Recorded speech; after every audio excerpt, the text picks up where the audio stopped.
안녕하세요. 오늘 우리가 주목해야 할 뉴스는 대한민국 재계 1위 삼성전자에서 일어나고 있는 거대한 지각 변동에 관한 이야기입니다. 과거 삼성은 오랫동안 무노조 경영을 원칙으로 삼아왔었죠.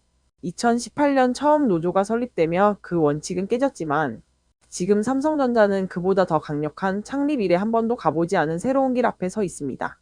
바로 단일 과반 노조의 탄생이 임박했다는 소식입니다. 지금 삼성전자 내부 분위기가 심상치 않습니다. 그 중심에는 초기업 노동조합이라 불리는 조직이 있는데요.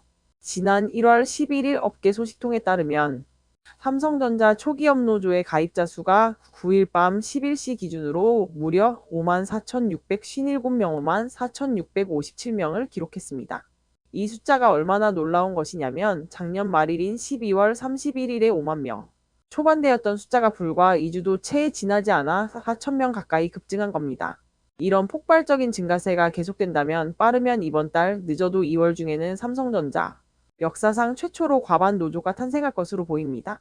노조 측은 과반의 기준을 약 6만 2,500명 정도로 보고 있고 회사 전체 임직원 수를 기준으로 보더라도 6만 4,500명 정도면 확실한 과반 지위를 얻게 됩니다. 과반 노조가 된다는 건 법적으로 교섭 대표 자격을 독점한다는 뜻입니다. 즉 회사의 임금과 복지 같은 핵심 근로 조건을 결정하는 데 있어 막강한 단독 권한을 행사할 수 있게 되는 것이죠. 그렇다면 도대체 왜 갑자기 수천 명의 직원들이 앞다투어 노조에 가입하고 있는 걸까요? 삼성전자는 최근 역대급 실적을 올리고 있는데 말이죠.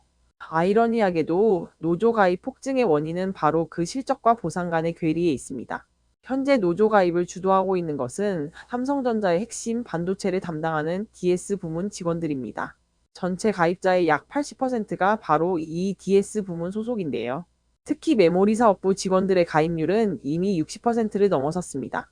삼성전자는 지난 4분기에만 약 20조 원이라는 엄청난 영업이익을 기록했고 업계에서는 이 중 80%에 달하는 16조 원이 반도체, 즉 DS 부문에서 나온 것으로 추정하고 있습니다. 회사는 돈을 역대급으로 많이 벌었는데 직원들은 내 보상은 정당하지 않다라고 느끼고 있는 겁니다. 여기서 가장 큰 쟁점은 바로 OPI 초과 이익성 과금이라고 불리는 성과급 제도입니다.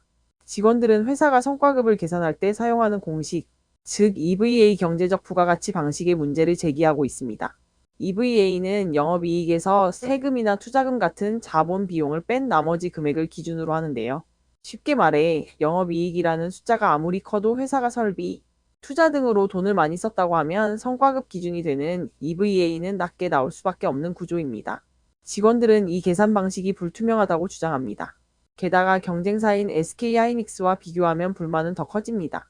SK하이닉스는 영업이익의 10%를 성과급으로 지급하기로 합의했고 상한선도 없앴습니다. 반면 삼성전자는 연봉의 최대 50%라는 상한선이 존재하죠.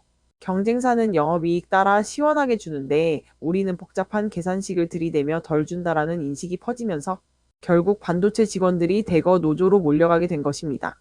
물론 지금 당장 과반 노조가 된다고 해서 현재 진행 중인 2026년 임금 교섭 한도가 하루아침에 뒤집히지는 않을 수도 있습니다. 이미 초기업 노조를 포함한 3개 노조가 공동교섭단을 꾸려 사측과 협상 중이기 때문입니다. 하지만 장기적으로 볼 때 단일 과반 노조의 등장은 삼성전자, 노사관계의 무게중심을 완전히 바꿔놓을 것입니다. 회사의 역대 최대 실적, 하지만 그 과실을 나누는 기준에 대한 불신. 이것이 지금 삼성전자 직원들을 움직이는 핵심 동력입니다. 투명한 성과급 산정과 상한선 폐지를 요구하는 목소리가 커지는 가운데 과연 삼성전자와 곧 탄생할 거대 과반 노조가 어떤 합의점을 찾아낼지, 그리고 이것이 대한민국 산업계 전반의 임금 체계에 어떤 영향을 미칠지 계속해서 지켜봐야겠습니다.